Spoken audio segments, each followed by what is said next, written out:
Hello, everybody, and welcome into another episode of the Fantasy Pros Football Podcast. My name is Ryan Wormeli. Joining me today, as always, is Fantasy Pros analyst Kyle Yates. Yates, how did the opening round of the fantasy... I can't even get the question out without laughing. How did the opening round of the fantasy playoffs treat you? Well, let's just say this, not well. I was just talking to our guest before we started recording that my team that was absolutely stacked in the Sleeper Bowl, guys like Alvin Kamara, Jamar Chase, Justin Jefferson, Hunter Renfrow. This team was looking like it was going to absolutely run away with the championship. I have yet to cross over 60 points on the week, and I have Darrell Henderson left to play. That's all I got. So absolutely terrible. I'm going to get bounced by A.J. Dillon, of all people, in the first round of the fantasy playoffs. It feels great. Yeah, that's not what you want, as the kids say. Also joining us today is Matt Hicks from the Rookie Big Board YouTube channel and podcast. Matt, were you one of the few to survive Week 15? You know, I got some teams that made it through, but overall, I feel like we all felt like the Chicago Bears last night, just the fantasy football version. Well, I think a lot of people felt like the Bears. I think a lot of people probably felt like the Vikings or the Raiders for the other Monday night game, in that you didn't score a whole lot, but at least you sort of made it through, just survived to live another week. As always, I want to make sure that the listeners can find the three of us online. Yates' Twitter handle is at KyleYNFL. Matt is at @FF_educator, and I can be found at Ryan Wormeli like how you dress when it's cold outside. And of course, we can be found everywhere at Fantasy Pros. I do just want to mention before we get into the show that we are having some technical issues with the audio. So if we're coming in echoey or soft or distorted, particularly my mic, that is why. Throughout this December, we are going to be giving you guys a sampling of some Dynasty content each Tuesday on this podcast. But if you yearn for even more in-depth Dynasty content, then please check out the Fantasy Pros Dynasty Football Podcast, hosted by none other than Kyle Yates. Each week, he and a guest will share their thoughts on next year's free agent class, their Dynasty rankings entering the offseason, the 2022 rookie class, and so much more. So check out the Fantasy Pros Dynasty Football Podcast wherever you listen to your podcasts. And I also want to quickly mention our giveaway that we have going on right now, which is a free signed Alvin Kamara jersey. All you have to do to be entered to win is head to fantasypros.com/contest and submit a screenshot of you subscribed to our YouTube channel at youtube.com/fantasypros. Step 3 is just cross your fingers and hope that you win. It's that simple. Fellas, let's jump into a double Monday Night Football night for obvious reasons with COVID going on. Let's start with the first game, Raiders at Browns. And I should say, there's not going to be a whole lot to talk about with either of these games because neither of these games went over a combined 30 points. So there wasn't a ton of fantasy takeaway here, but 16-14 Raiders win on the last-second field goal. Let's start with the Raiders. Josh Jacobs, 15 rushing attempts, 52 yards to only a long of 9. Derek Carr, 25 of 38, 236 yards, 1 touchdown, 1 interception. Again, none of these lines really jump out to you. Yates, who sticks out to you most from the Raiders box score? I think we have to talk about Hunter Renfrow, because Renfrow was the guy that was just dominating through the past few weeks there, where we looked at Renfrow as kind of a safe option moving into Week 15. And there were a lot of players that we viewed as a safe option in Week 15, and that did not happen. And Renfrow was one of them, right, where we thought that he was going to be a mid-range wide receiver 2, potentially even a top 12 option. But what you saw with Cleveland was they were just like, we'll double team Hunter Renfrow.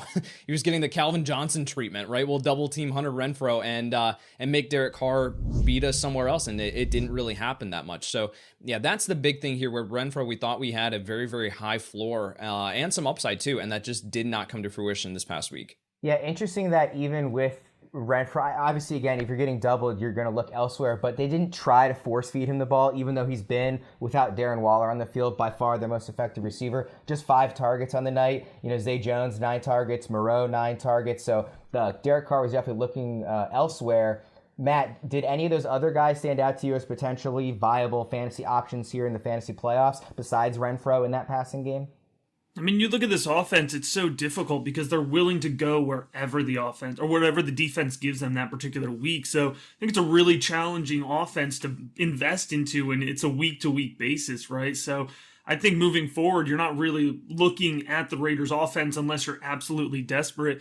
And then at that point, you might as well throw out who you have. It could be a Zay Jones week, which nobody expected to say in week 1 of the season, right? But I mean, how about Bryan Edwards just absolutely being a non-factor? It's been disappointing, if we're going to speak from the Dynasty context. It's been disappointing.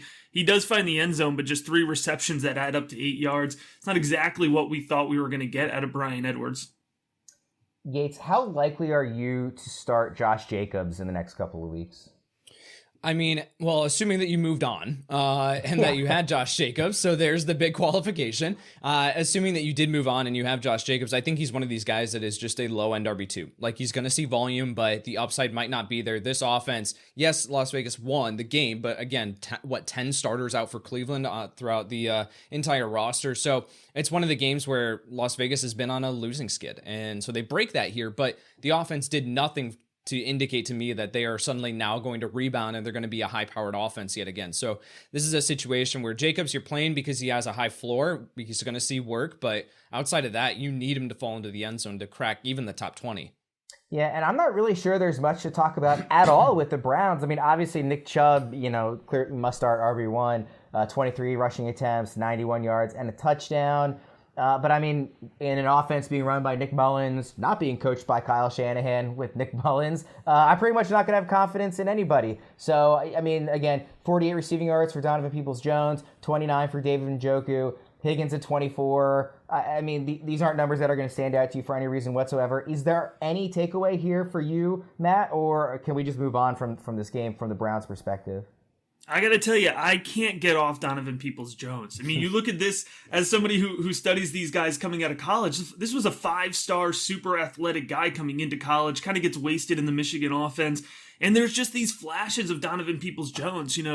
Maybe this is a guy to track. Hopefully he's in a more high-octane offense down the road. But I think if you are stuck in a pinch where there's more COVID out and you need somebody in a flex spot in a deeper flex league, you can throw Donovan Peoples-Jones in there. There's no floor there. Very low floor, but there's ceiling. And I think if I'm remembering correctly, he actually had another big play that got called back on holding or something similar. So the stat line could have been even better.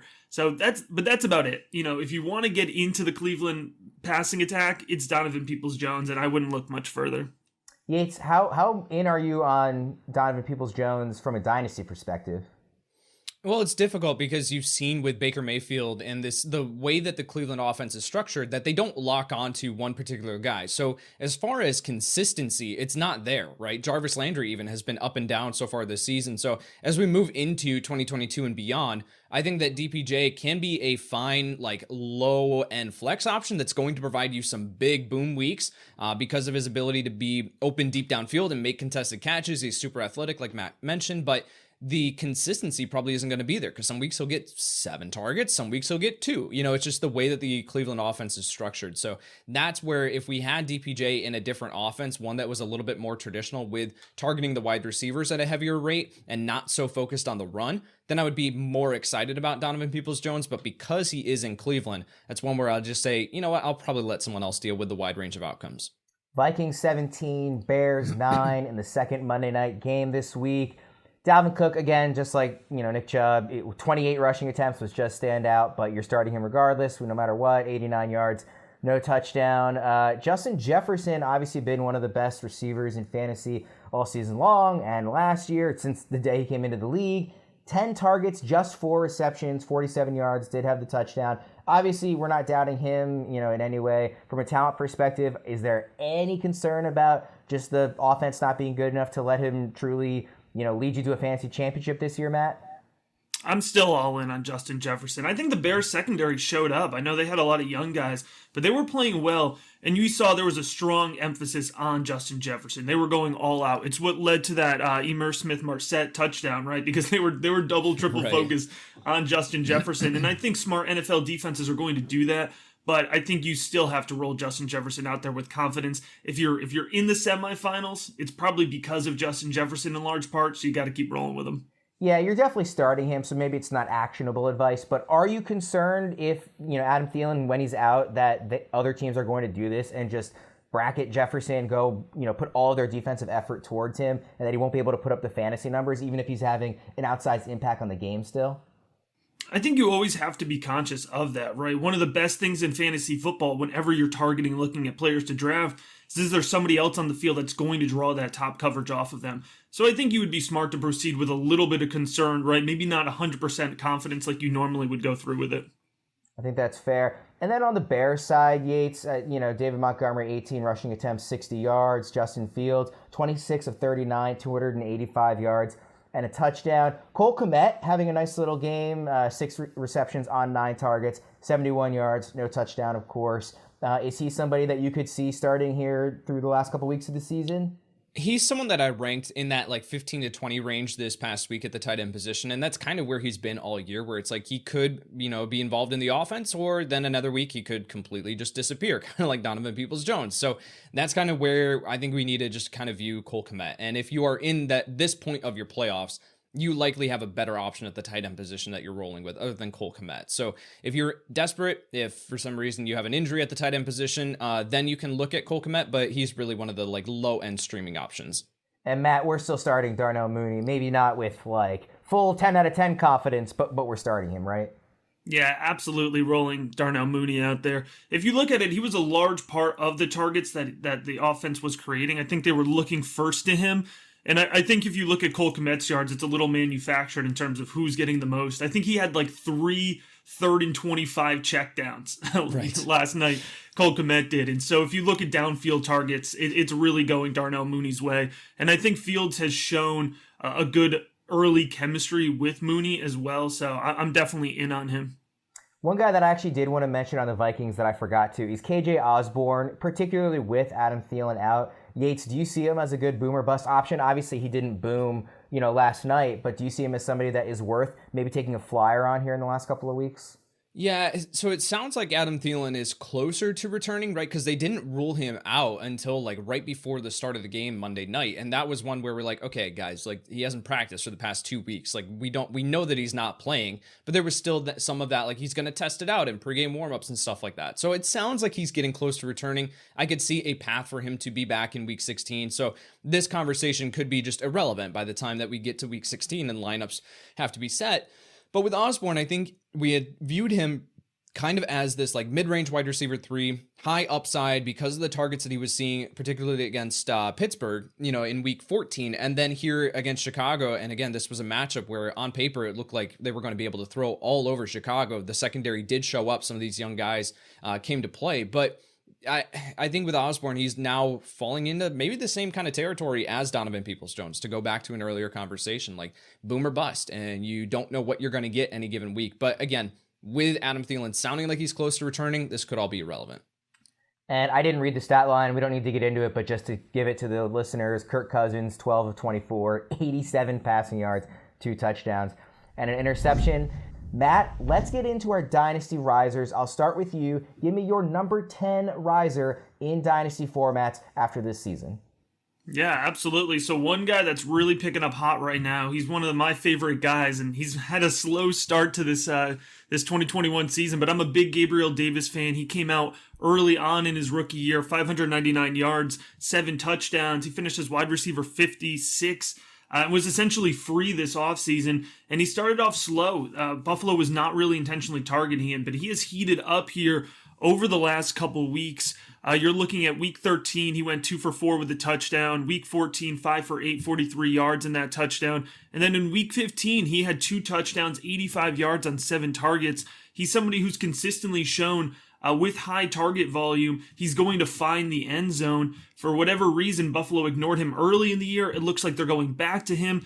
If you look at potential opportunity, I think we can expect Emmanuel Sanders to most likely move on from the Buffalo Bills this offseason. And so he's somebody who I think is going to still be really cheap, essentially free. We're talking double digits in dynasty startup drafts, but he has a high upside potential. Somebody who can plug right into those flex spots into your league next year. So I was high on Gabriel Davis. I'm even higher on him right now. I mentioned despite having a slow start to the season, he's wide receiver 50 right now, and he was non-existent for half the season. So somebody with a nice upside there to potentially play into wide receiver 3 territory. Yeah, he is somebody that I actually do own in my Dynasty League, and I got for cheap, so I'm happy to see him on your list. But Is there a reason that you can think of to attribute his non-usage early in the season? Because he seems like a talented guy, and like you said, he's produced every time he's gotten the opportunity. So I struggle to sort of put my finger on why they wouldn't have given him a bigger opportunity earlier. Yeah, it's weird. I'll tell you, if you look at his games, he has 4 games this season with at least 5 targets. In every single one of those games with 5 targets, he's found the end zone.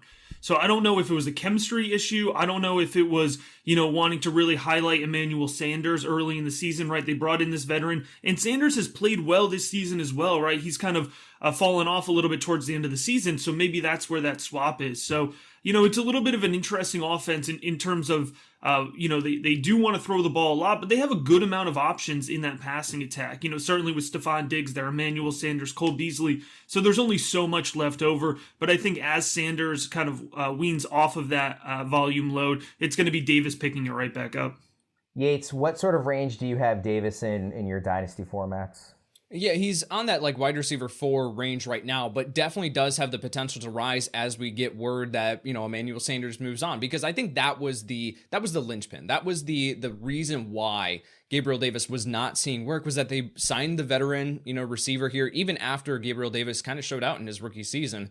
So they signed the veteran receiver, and he got the playing time over Gabriel Davis, and they would bring Davis on in the red zone still, he would still see some work there, but I think that what we have seen here from Davis over his first 2 years, I put this out on Twitter yesterday, that Gabriel Davis in 30 career games has 1 less receiving touchdown than DJ Moore in 60 career games. And they're different players, right? They're different roles in offenses, but to go from literally half career games, and Gabriel Davis has nearly as many, and the target, it's 286 targets or receptions to 84. It is a drastic difference here. So Gabriel Davis can produce when he gets the opportunity. If we get word that Emmanuel Sanders is no longer with the Buffalo Bills next season, which I expect to be the case, then Gabriel Davis is going to skyrocket up rankings. Yates, who's your number 10 Dynasty Riser? Yeah, so I'm going to go to the quarterback position here. I'm going to go with Matthew Stafford, a guy that we had kind of talked about in Detroit as, okay, he's a fine fantasy option. He's got, he's in a terrible offense here or there.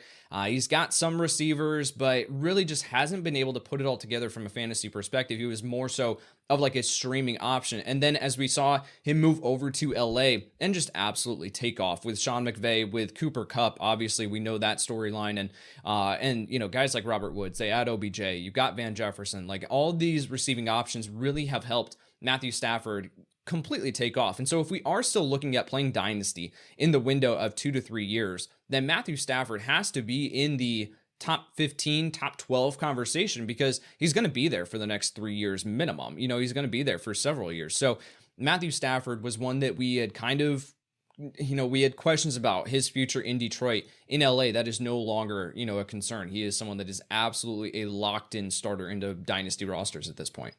Yeah, one of the things with Stafford is just that the quarterback position is so deep that it's really hard to sort of break into that upper crust. So do you sort of maybe think a cap on what his ceiling can be, especially in Dynasty, where I know you want to play in a smaller window, but there's just so many talented young quarterbacks in the league right now, entering the league, that it's just, again, it's hard for him to sort of break into that upper echelon.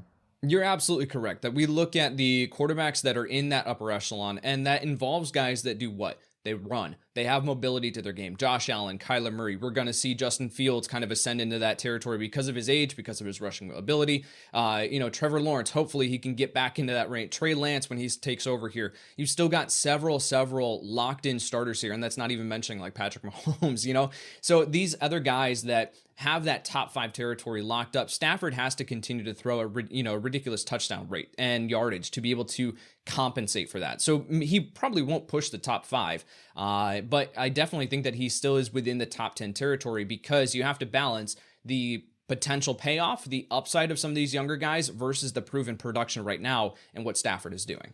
2 other potential concerns that I might have with Stafford in Dynasty would be, number one, that while he's very tough, nobody doubts that, he does have a history of getting nicked up a lot, and he is getting older, so does the health stay there? And B, Cam Akers, when he returns, we know that Sean McVay, while he's this offensive genius, he does like to run the ball, and he runs it very effectively. When he gets that workhorse guy, and I know he sort of used Darrell Henderson as a workhorse, but when he gets that uber talented, this was the guy everybody thought was going to be a surefire RB1 this year, if he comes back healthy, do they maybe dial back a bit on a pass-heavy attack?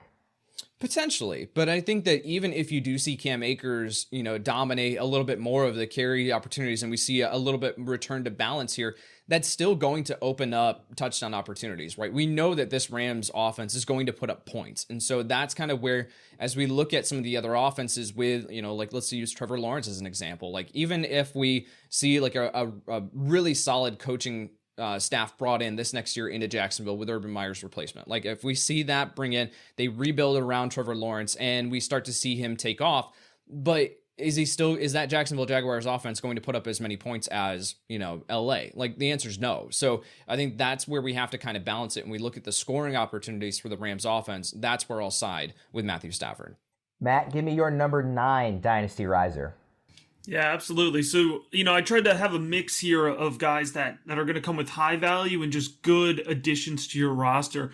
And somebody that I think is just going to be a nice, cheap addition to your roster is James Conner. I think most folks have left him for dead. Folks don't like second team or second contract running backs. And I agree that he's not going to be somebody who's going to come with high, fantasy football price tag. But again, somebody you can probably stash later in the double digits of your fantasy rounds. The term RB0 is thrown out there a lot, so we won't focus in on that too much. But if you're going to fade running backs early, adding James Conner to your roster as a depth piece, I think could be a really good idea. Let's look at his resurgence here after most folks just left him for dead this past offseason. He's found the end zone in 7 of the last 8 weeks, and that includes 3 multi-touchdown games. And what's really exciting about Conner in the Arizona offense specifically, right? Take him in the context of what that Cardinals offense wants to do. He's getting receiving work. He's gotten 33 targets this season. He's caught 31 of those targets, 334 yards and 2 touchdowns, right? And we're seeing him really kind of get the keys to that offense in that backfield. So I think he's somebody who, again, is going to fly under the radar because he doesn't have the hot name anymore. But we've seen him produce in Pittsburgh, and now we're seeing him produce in Arizona. So I think Conner is somebody that obviously, clearly can have a high ceiling as we've seen this season. But I do worry about the floor, A, for touchdown regression, which I'm sure you knew I was going to ask because that's what we've been talking about with James Conner all season long. But B, on the work in the passing game, a lot of that has come with Chase Edmonds not on the field. So when he's back on the field, do they still view him as the guy they want to be throwing to out of the backfield? Well, I think you've got to look at it in 2 ways. One, I think in general, as a fantasy football community, I think we've overvalued Chase Edmonds. And, I think Edmonds has had some good opportunities, had some flashes, but for the most part, he hasn't been anybody who's consistently produced in his career, right? And so how much are they really going to go back to Chase Edmonds when Conner has consistently produced for them? And I think on top of that, right, you're looking at James Conner just being able, showing, I guess just being there more consistently, right? And so I think it's less of a reflection of Conner versus Edmonds, but really taking into account availability is really crucial, and having depth at the running back position I think is so crucial. We've seen for fantasy football purposes, right? Matt, you're one of the rare fellow Ravens fans that is on this show with me, so I got to ask, how much would you spend on an Ed Reed helmet? I think around here in the Baltimore area, that's pretty much invaluable. So. He I would say, just as a quick aside, he is my favorite Raven of all time. Is he the same for you, or is anybody, Ray Lewis, somebody like that, top him? Yeah, I have an interesting affiliation with the Ravens. I did not grow up a Ravens fan, but I've been in the Baltimore area now for about 5 years. And I'll tell you, there are still plenty of jerseys of retired players that folks will still wear really consistently. And Ed Reed is there, Ray Lewis is there. So I'm a little bit more of a new era Ravens fan. So I would probably be really in the Jackson ballpark. But, in terms of guys that I just love, and it doesn't necessarily, come through yet in production, I love myself big play Devin Duvernay, and he's had some fun flashes this season as well. Very, very nice. I will not bore anybody else's ears having to listen to us talk and wax poetic about the Ravens. Yates, give me your number 9 Dynasty Riser. Yeah, I will say this really quickly. The only other person that I think liked Devin Duvernay more coming out of college than I did was Matt. So yes, absolutely love Devin Duvernay. All right, so number 9 Dynasty Riser for me is Joe Mixon. Mixon was someone who we had talked about at the beginning of the season, and I was kind of pounding the table for him, saying like, don't bury this guy yet. Like, he is still only 24 years old, like still going to see a ridiculous workload. This offense is going to be great. And so, but we had the public perception of Joe Mixon really being kind of down, where people just did not want to have him because of what happened in 2020, where we had Zach Taylor kind of keeping him out, where he had the foot injury and then wasn't placed on IR and was constantly this week-to-week situation where we just didn't know if we were going to have Joe Mixon, and that wore down fantasy managers by the end of the year. But really, really interesting, Joe Mixon is one of only 6 players in the top 20 running backs of pre-draft consensus ADP to play all of their team's games.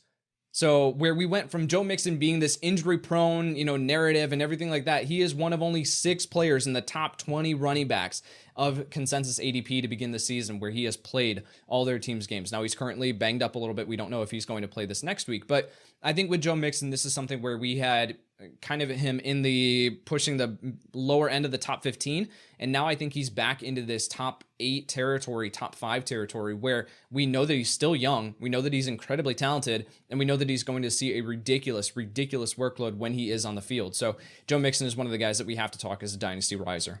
I think it's a really good pick because he's a guy that so many people had felt burned by going into this season that they said, even if there's a lot of boxes that he checks, workhorse guy in what should be a pretty good offense, gets work in the passing game, their top, guy in the red zone, all these things that we want out of an RB1 that he was giving us. But so many people have been burned by him that they were like, no, I'm just done. I'm out on Joe Mixon, regardless of what the cost is. And he has been that RB1. So I think that's a good pick. I will just point out that 3 of his worst games of the season have come in the last 3 weeks. And they've all looked pretty identical on the stat line. 19 rushing attempts for 54 yards, 18 for 58, 17 for 58. So, I mean, is there any concern for you, Yates, that maybe he's dropping off here a little to end the season, or you've seen enough already?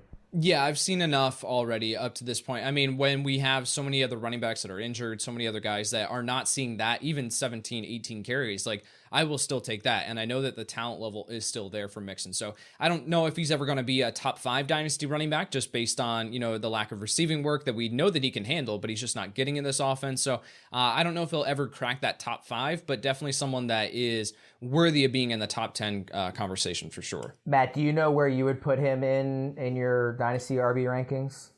That's a good question. I'm a known Joe Mixon fader, but you look at we've hit a perfect storm. It looks like with Joe Mixon, and he's coming in at running back 5 right now. So I think if you're going to take it into context, I think a low end RB1, probably falling somewhere into RB10 to 15 in most dynasty ranks this offseason. Matt's drinking the Faderade on Joe Mixon. Matt, go ahead and give me your number 8 dynasty riser.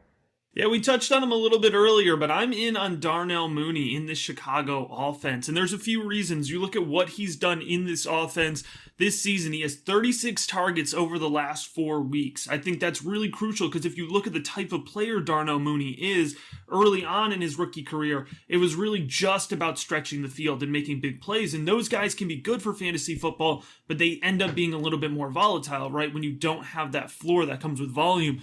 And so we're seeing an extension of volume now as he's kind of transitioned into being the guy in the Chicago offense. He has 3 games this season with over 100 receiving yards, 8 games of 5+ receptions. And then here's a key part, and I was talking about this a lot last night during Monday Night Football. You look at what the best organizations do with young quarterbacks. They put them on the field early in their career to get an idea, not of the quarterback itself, and his skill set in terms of performance, but really understanding what his skill set is and how you can build receivers around them, right? And I think it's clear that Darnell Mooney will be a centerpiece of this offense, but hopefully, whatever this new Chicago regime looks like, takes time to invest in another strong wide receiver piece, whether that's through the draft, whether that's through free agency. And ideally, if that strong addition to the offense can be pulling top coverage, similar to what we were talking about with that the Thielen Jefferson situation earlier, it really could open up the field for Darnell Mooney. And so I think he's somebody that you're right now, you're still proceeding with him as a low-end wide receiver 3, high-end wide receiver 4, but has so much higher of upside and ceiling to his game.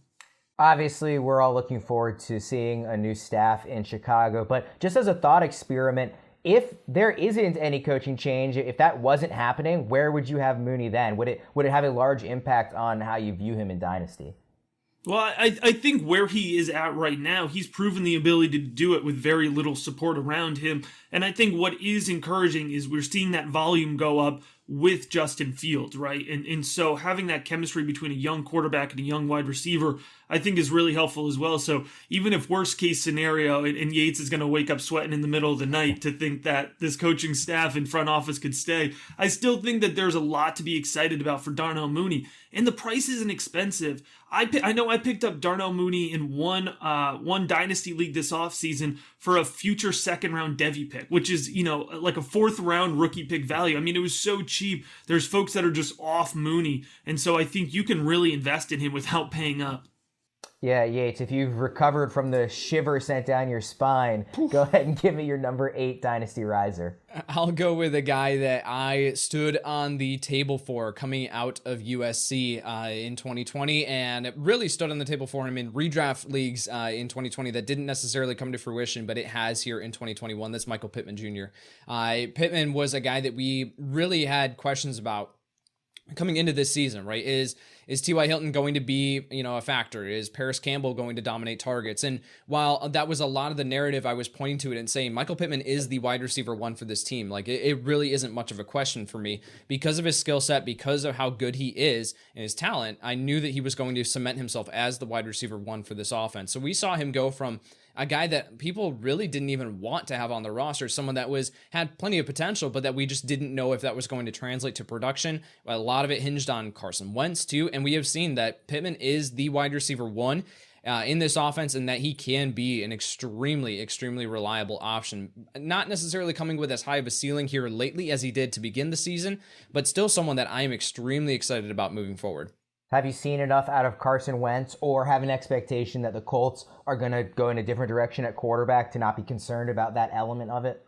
No, I think, it's hard to answer that based on Carson Wentz's most recent game and what we saw. But I do think that at this point, I've seen enough from Wentz to know that he can be the guy in Indianapolis moving forward, right? They're not going to move on from Wentz, especially after now they're going to surrender the first round pick for him. So I think with Wentz and Pittman, they are just going to continue to build upon the chemistry that they've, developed here this year and moving forward. So knowing that we have the quarterback situation cemented, that kind of gives me a lot of faith too with Pittman moving forward. Matt, give me your number 7 Dynasty Riser. Yeah, absolutely. Huge Pittman fan as well. So I love that we got to talk about him.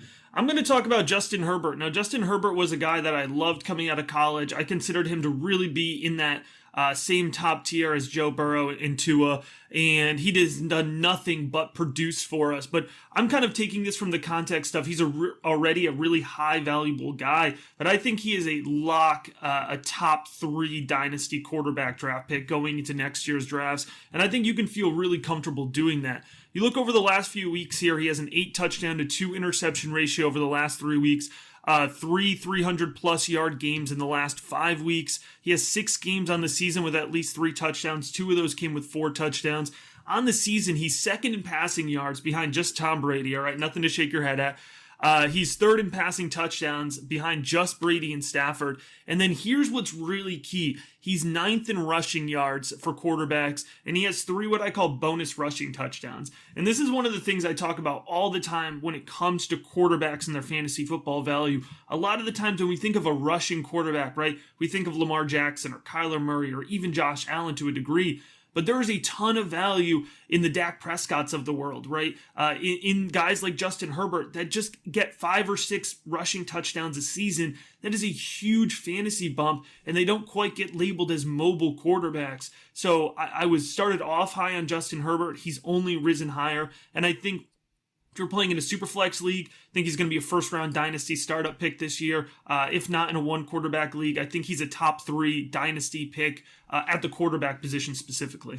That's funny that you mentioned the super flex, because that was actually going to be the question I asked you, which is how many guys at any position are you drafting ahead of him in a dynasty super flex startup? I mean, obviously roster construction plays into it. I'm somebody in super flex leagues that does believe in building a quarterback foundation. So if I'm sitting there with picks 4, 5, 6, I'm probably seriously thinking about Justin Herbert. I'm still a big Josh Allen fan, still a big Lamar Jackson fan, and so I think those are the quarterbacks in a Superflex league that I would be comparing to Justin Herbert and trying to figure out which direction I would want to go down. But I think if you're sitting there at 5, 6, 7, he's a very realistic option for you. Quickly to wrap up the Herbert conversation, what steps would you need to see him take to get him into that maybe number 1 quarterback in Dynasty conversation? I really think it comes down to being able to trust that offense fully, right? I think there's some pieces we really like. Austin Ekeler has been fantastic. He's really helped balance out that run game. Keenan Allen has had a resurgence of a season, which is fantastic, but we have seen a little bit of volatility there. And then the question is Mike Williams coming back? Are they going to put somebody else there next to him? But I think it's less of a situation of what does Herbert have to do to get, over Josh Allen or Lamar Jackson, and more of a situation where if I'm doing 3 dynasty startups, I'm probably drafting one of those guys in each league, right? And trying to spread my rostership out like that. Yates, give me your, I believe we're on number 7 Dynasty Riser. Yeah, so we just talked about him. Matt mentioned in the Los Angeles Chargers offense. I'm going to go with Austin Ekeler. And Ekeler is a really interesting player here because in years past, we had viewed him as having this very specific role. He was a PPR machine, right? A full PPR guy that was going to soak up targets out of the backfield, really not going to see a ton of work in the red zone, rushing touchdowns, really not his thing.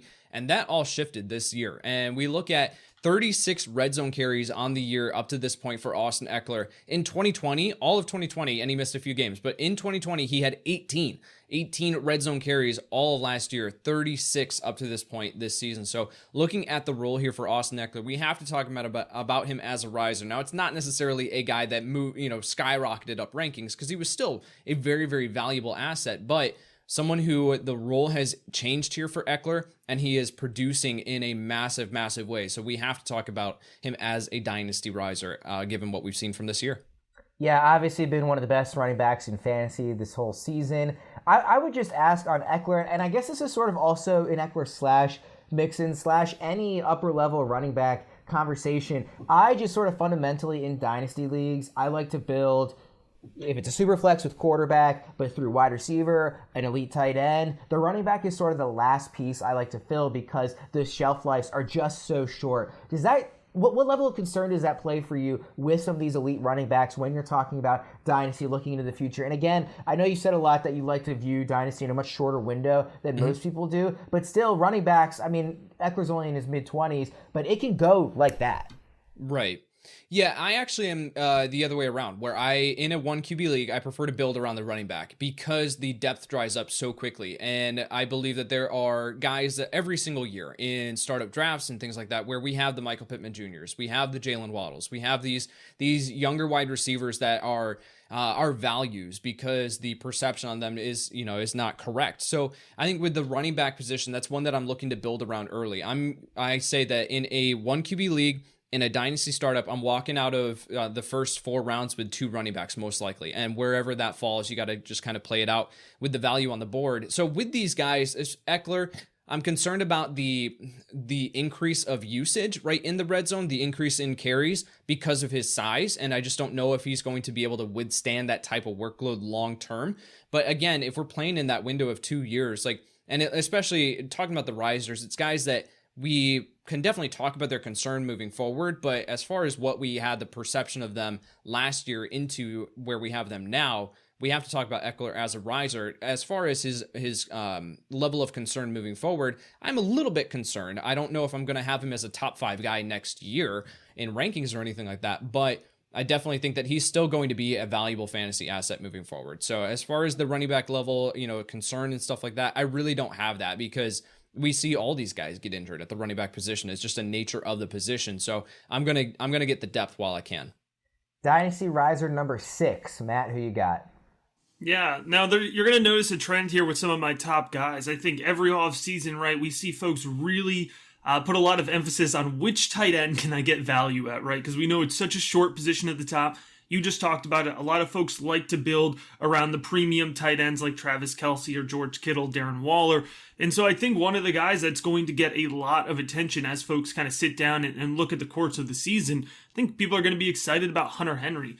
And I'm excited because he was somebody that I consistently was rooting for. I wanted him to work in LA, and it just never kind of quite fit. But if you look at what he's been able to do over this season, he's been incredibly efficient. 9 touchdowns on 58 targets. So 15% of the time the ball is thrown his way, it's going to be a touchdown. 22% of the time he catches the ball, it's going to be in the end zone. And I think that word is really important when you take into the context of the New England offense. It's efficient, right?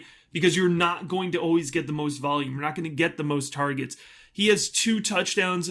He had 2 touchdowns, 77 yards, and 8 targets against Indianapolis on Thursday Night Football. We know fantasy football players always overvalue the primetime games where everybody gets to watch it and is tweeting about it and is putting discourse into it, right? But he does also have 2 multi-touchdown games this season. He scored in all but one game in between weeks 4 and 10. And remember, weeks 4 and 10, I feel like, was when Mac Jones' season was in full effect. So when Mac Jones was getting hyped, Hunter Henry was right there next to him. You know, I had a bet this offseason, a side bet, that I didn't think 2 New England tight ends could both be tight end ones, and I was worried about the Hunter Henry side because I thought Jonnu Smith was going to be locked in there, but it seems to be flipped here. It seems like at least in this first year of this 2 tight end experiment, it's Hunter Henry's game. Are you concerned at all about Jonnu Smith being used in more creative ways next season and eating into that workload for Henry? Yeah, I think we would be remiss to think that Bill Belichick, such a successful creative coach paired up with Josh McDaniels, wouldn't spend the offseason figuring out how to get the most out of their heavy investment in Jonnu Smith. And remember, too, we talked a little bit about this when Fields and Mooney, young quarterback repertoire and chemistry is important, right? And having a full offseason again to work on that between Mac Jones and Jonnu Smith absolutely could help. However, who else is getting the targets, right? And who's getting the touchdowns in New England? That's a key part of things as well, because Jacoby Myers may be getting the targets, but he's not getting the touchdowns. And then if you look past that, there's nobody else really pulling volume out. And I don't see the Patriots investing in a top tier wide receiver in the draft, or really investing a ton more money into their wide receiver core this offseason. And so I think New England has what they want on the roster for the most part. Yates, you famously feel quite passionately about the New England tight end situation. So please keep it short because we got to move on. But what are your takeaways from this season in a dynasty format for the 2 tight ends? I think that, with Jonnu, I don't know if we can, I still think he's worth holding on to in dynasty formats, right? Because Matt mentioned it, like they invested so much in him. And yeah, a lot of it is for his blocking ability, but you have, like, this is still an incredibly athletic guy that you should be able to get involved in your offense. And we saw that even this past week where he had a couple of big plays and they were just called back due to holding penalties and stuff like that. So, but with Hunter Henry, he's going to live and die on touchdowns. That's kind of the thing. So I don't know if he's ever going to crack the top 10, but someone that definitely you can put in your lineup as a guy who can supercharge it with the touchdown ability. I definitely think that that's there to stay. Yates, who's your next Dynasty Riser? I'll stick at the tight end position. I'll go with Dawson Knox here. With Knox in Buffalo, this is a guy that we, coming into the NFL, famously in that loaded Ole Miss offense, really just was not involved a ton, but showed flashes of his athletic ability. And really, 52 combined receptions in his first 2 seasons, 44 receptions already here in 2021, and he had 5 combined touchdowns in his first 2 seasons. 8 so far this year. This guy has really become a focal point of the offense with Buffalo not really going 4 wide. They're starting to get the tight end position involved in this offense, and that's leading to production for Dawson Knox. And long term, he's still involved in this dynamic and explosive offense. We know that Josh Allen is looking his way in the red zone. So Knox is one of the guys that really was completely off the dynasty radar. No one wanted Dawson Knox, but now this year he's one of the guys that has skyrocketed up rankings because of his involvement in the red zone and what he can be long term. Is there a path to him entering that upper elite tier at the position, or do you think he'll sort of settle in with a ceiling of like a tier 2 tight end, which is still pretty good, obviously? Yeah, I don't know if he's ever going to push that top tier unless we see something happen to one of the receivers above him on the depth chart, where then the target volume skyrockets, right? So I say 44 receptions already this year, that's great, but you still have the upper tier guys that are, hauling in 80, 90 a year, that's really where I don't know if he's ever going to get to that. He's really made his hay on the touchdown production. And so that's something where just kind of like with Hunter Henry, I don't know if that's ever going to vault him up rankings to that, upper tier, but he's definitely someone that we have to talk about as a riser. We're into the top 5 here. Matt, give me your number 5 Dynasty Riser. Yeah, this is somebody who I think has consistently risen in value. He rose this offseason. I think he's going to continue to take a nice jump forward. He was my very, very close running back, too, in that 2020 draft class, and that's DeAndre Swift. I think he's a really sneaky value, in particular because of recency bias. We see this happen all the time. If players miss time at the end of a season related to injury or perform a little bit worse at the end of the season, they maintain a lower value throughout the offseason because fantasy football players remember the feeling that they left with that player for the roster last year, right? And so he's missed a couple weeks because of injury, and I think for folks that just will sort by total fantasy points, it'll push him down a little bit, but definitely still somebody that I would grab consistently in the second round in upcoming dynasty drafts this offseason. He's had some huge weeks. You look at week 10 against Pittsburgh, he had 33 carries, 130 yards. Week 11 against Cleveland, 136 yards on just 12 carries. He found the end zone in that game. He's running back 10 right now in points per game. But here's the key thing, and here's what everybody forgets about DeAndre Swift, because he is such a talented runner. He's so powerful. He's so clean. He's got great vision. But where DeAndre Swift comes through for fantasy football purposes, he's running back 4 right now in receptions. He is a key part of this receiving game. And obviously now the quarterback situation may change, may not change. It doesn't seem like Detroit is going to plan on making a quarterback change in this upcoming year's NFL draft, at least not one that would immediately replace Jared Goff. And so having Goff there helps DeAndre Swift's PPR value. But if you look at receptions per game this season, DeAndre Swift has 5.1. That leads all running backs in the league in receptions per game. So there's a lot to like about DeAndre Swift, and I think you'll be able to scoop him up potentially at a little bit of a value. I have zero faith whatsoever about the quarterback situation being improved next season, whether it is Jared Goff coming back or them looking elsewhere. I just don't expect it to get better. It hasn't mattered this year. Do you think he is truly like quarterback proof? Well, I think that's kind of a tricky term, but if you look at what the Lions are doing, it looks like they are set to invest in a long-term rebuild, right? And so what that means, and they've kind of already, shown this in their actions, they're going to invest in the offensive line. That offensive line unit is great. They're going to invest in the defense, right? That's going to help them slow games down and be able to focus more on the running game. So I think the overall roster build will help DeAndre Swift. I think for the most part, because he has that check down ability, he can help be quarterback proof, because quarterbacks that struggle oftentimes can over rely on that check down option. So it might not mean as many yards every time he catches the ball, but it could mean more targets. And we know in PPR leagues, just catching the ball is really helpful, right? And so it's not even always about what you do after the catch, but Swift has shown the ability to be successful after the catch. So QB proof is tricky, but I think Swift is probably as close as you can get to it. Yates, give me your number 5 Dynasty Riser. It's actually really funny because the next guy on my list is DeAndre Swift. And so talking about him and taking a little bit of a different angle, because with Swift, we had major question marks about what this offense was going to look like coming into this year, right? With Jared Goff, with, no receiving weapons around him. Like, I liked Amon-Ra St. Brown coming into the year and coming out of college, but we didn't expect him to necessarily step onto the field and dominate targets right away. It was TJ Hawkinson and it was DeAndre Swift as the main guys in this offense. So we knew that this team wasn't going to be very good. We didn't know what that would mean for fantasy football, and it just does not matter because DeAndre Swift has continued to just dominate. So this is one of the guys that we had really high coming into the NFL. Based on his rookie season, he kind of stayed in that range. Then with the question marks about the team coming into 2021, we downgraded him slightly, but he's now right back up where he was because I don't know if I would call him QB proof, but definitely one of the guys that you feel extremely confident building around. And of course, just 22 years old. He will play next season, the entirety of next season at 23. So still a very young guy with a ton of upside, even though we've seen him already start to produce. Matt, give me your Dynasty Riser number 4.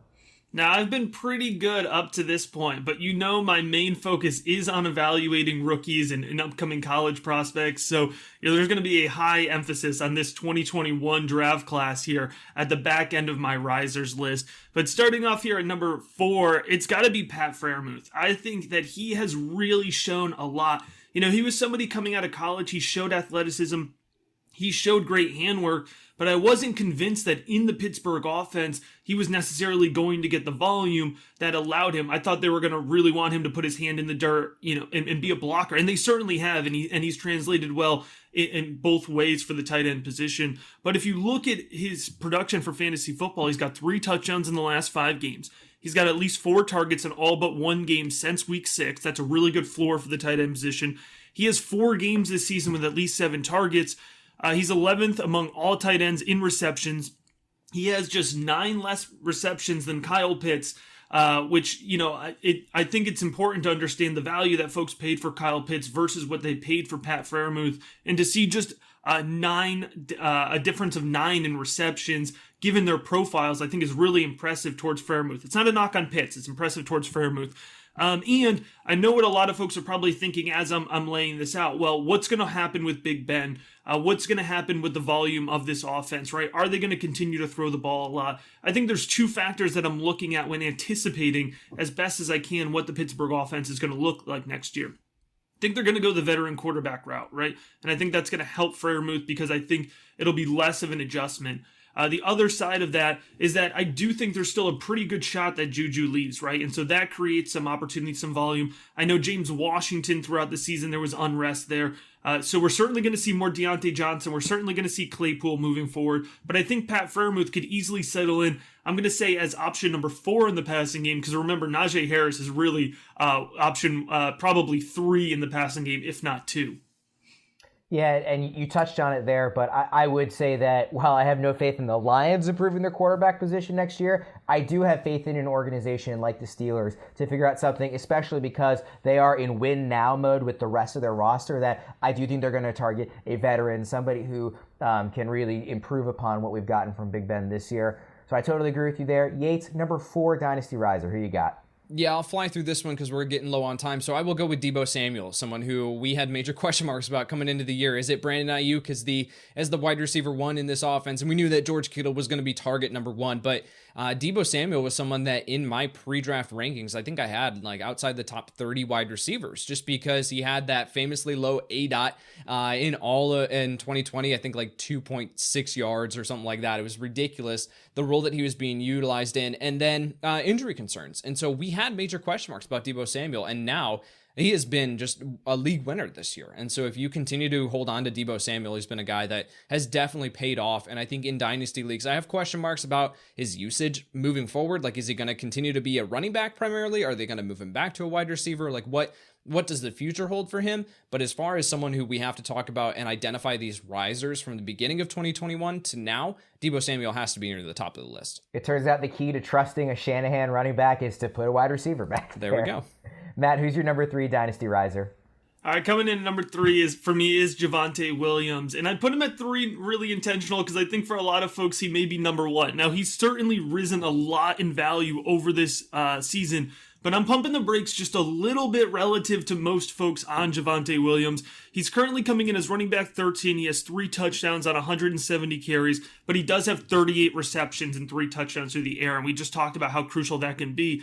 But I'm in the ballpark of we can't currently value a Javonte Williams as if Melvin Gordon is automatically leaving this team, because Melvin Gordon is running back 17 on the season. He has 769 rushing yards. He has 7 touchdowns, so 4 more than Javonte Williams on the ground. He also has 23 receptions for 174 yards and 2 touchdowns. This Denver offense is going to look completely different. Another offense that may invest in a veteran quarterback. They have a ton of receiving options, and you have to think they're trying to get a quarterback in there that can better highlight their receiving options as opposed to just the running game. So I think there's a lot of factors that folks aren't accounting for, but Javonte Williams absolutely passes the eye test. He looks more explosive and like he has a more consistent vision than I saw coming out of college. So I think Javonte Williams is a big riser, but I would caution folks on overpaying or throwing your whole roster or a ton of draft picks to get Javonte Williams. Yeah, just quickly, but I think this is an important person to talk about.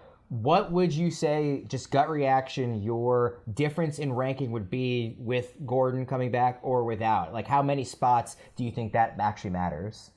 Yeah, right now, so on my rookie big board with the 2021 prospects, Javonte Williams has risen to be about a mid to late first round value from this past year's draft class. So you can see I'm still proceeding with a little bit of caution relative to probably where most folks had him. If Melvin Gordon is gone, I do expect that they'll still add some veteran running back to balance out Javonte Williams. It seems like that they don't want to give him all of the work, but I think, if Gordon is back, Javonte Williams is a low-end running back 1 to middle running back 2. Think if Gordon comes back. If Gordon is gone, I think you're going to see Javonte Williams drafted as running back 5, 6, 7 overall, right? I don't know if I'm going to be willing to pay that price. I think we're going to have to feel out the market, but I do think that's where he's going to go. Yates, who's your number 3? I'll go with Leonard Fournette. This is another guy who we had question marks about this backfield and what this was going to look like coming into 2021. I thought it was going to be Ronald Jones as the guy who you look at the previous statistics from 2020. I mean, it wasn't even close as far as efficiency and who the better runner was. It was Ronald Jones. And then we started to see Leonard Fournette in the playoffs, obviously, get his footing, take over the job. But I think with coming out of the offseason, Leonard Fournette completely took over this backfield and has just cemented himself as a locked-in RB1. And so we have question marks again about the future. What does it hold? Is he going to be back in Tampa Bay next year? But as far as someone that we had major question marks about to begin the season and then now, I mean, it's Leonard Fournette. Yeah, gets all the passing work, gets all the work in the red zone, plays in an elite offense. It's hard to imagine a guy being much more valuable than that. Matt, who's your number 2 Dynasty Riser? I'm going to go back to the tight end position here, touch on Mark Andrews. I think we're going to see the return of Mark Andrews as a top tier tight end option here. I think he's going to be right in there with Kittle and Waller this offseason, just behind Kelsey. 8 targets in each of the last 7 games, 10 plus targets in 3 of the last 4 games, 4 touchdowns in the last 3 weeks, 2 multi-touchdown games.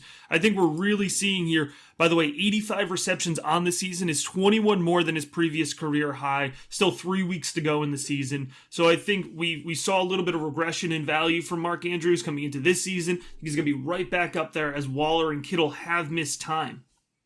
Yeah, I think Mark Andrews, I think you can make a case for him to maybe even be the number 1 tight end going into next year. I'm not saying he definitely will be or maybe even should be, but Kelsey's getting older. George Kittle has the injury histories. Darren Waller's had a disappointing year. I'm a Ravens fan. So, there's a lot of reasons why we should really consider him as tight end 1 maybe going forward. Yates, who's your number 2 Dynasty Riser? Guys, I will make this super quick. It's Cooper Kupp. We have to talk about Cooper Kupp as a guy that we had major question marks again about just what this offense was going to look like. We knew that he was going to be good, but he still had injury history. He still had someone that we just didn't know what we were going to get. And I mean, I really don't need to explain it that much more. Cooper Kupp's been phenomenal. He's going to continue to be phenomenal as long as Matthew Stafford is in town. So yeah, I will make that one quick. Yeah, Kupp's probably the easiest guy to put on this list ever just because he's been unbelievable. I actually love that it worked out this way because you guys both have the same number 1, and that is a guy that I've heard Yates talk a lot about already. So, Matt, I'll let you start here. Jaylen Waddle. Man, I love talking rookies with Yates because we click on the right guy. So I'm glad we're on the same page here. It's Jaylen Waddle. He was my wide receiver 2 coming into this year's draft class, and he has absolutely hit that mark. If you look at what he's done, it's been super impressive for me. So right now he's PPR wide receiver 18 on the season, and he has had to work through almost every challenge in that Miami offense to be an immediate mid-range wide receiver 2 for fantasy football. The sky is the ceiling. He's 12th in targets with 115, and that is just through 13 games. He's 7th in reception percentage of all wide receivers with at least 50 targets. He's caught 74.8% of his targets. Week 12, he was 9 for 10 with 137 yards and a touchdown. Week 13, he was 9 for 11 with 90 yards. If you do out the splits between when he had Tua and when he didn't, he clicks so much better when he has Tua. They're building around this offense. Miami is going to invest in the offensive line and the run game this offseason to create a more balanced offense, help feed the RPO-style approach from Tua. The sky is the ceiling for Jaylen Waddle. I have him everywhere, so I can't really add him on any rosters, but if I could, I would. Yates, I know you don't need me to set you up with a question to shower Waddle with praise, so please, the floor is yours. Yes, he was my wide receiver 2 coming into the year as well, and that has definitely paid off, right? We kind of questioned, okay, is he going to have the Justin Jefferson type breakout of 2021? And I think that we can say, maybe not to the same degree, but as far as someone who has been just performing way better than we expected, Jaylen Waddle is that guy. So I think moving, excuse me, I didn't want to include a ton of rookies on here just because we just really don't know where these guys are going to land and in rankings and dynasty rankings coming into the year, but we had to talk about Waddle as a riser because people loved him coming into the year and they love him even more now. Like, it is just unanimous, the love for Jaylen Waddle in the fantasy football community. So absolutely had to talk about him. Yeah, real quick, don't even give me an explanation, but I want both of you to just fill in the blank. In dynasty formats, Jaylen Waddle should be ranked as wide receiver what? And Matt, I'll start with you. Just give me the answer. I think he's a wide receiver 1, low-end wide receiver 1 coming into next year, so I'll say wide receiver 12. And Yates? It's funny, wide receiver 12 was the exact number that came to my mind. You guys are in lock. Steph, before we wrap up this episode, it is time for, very quickly, Yates' favorite segment. I'm actually not going to do a holiday theme this week because I feel like we've gotten enough of that in recent weeks, even though it actually is, Christmas week here. So I'm going to ask you, who is your favorite side character in any sitcom? John Ralphio. I know that people absolutely hate John Ralphio from Parks and Rec, but every single line that he says, and anytime that he is on the show, I am dying laughing. If I'm in a bad mood, I can just go to YouTube and I can type in like the best of John Ralphio and just watch that. I'm in an instantly better mood. Yeah, I think maybe a top 5 bit in the history of that show is when he was doing all the raps and he kept getting the rhyme right and then going one word too far. It killed me every single time it happened. Matt, I don't know how big of a sitcom fan you are, but please feel free to weigh in with your favorite side character. Oh, yeah, and me and Yates line up on sitcoms as well. And I would say my favorite John Ralphio scene is the very last episode where he fakes his own death and then they catch him. This is fantastic. But I think, I'm on, I have my sitcom rotation. I'm on New Girl right now. And so I got to give a shout out to Winston. He's absolutely fantastic. Winston and Ferguson. I mean, they really helped make that show. He's just hilarious.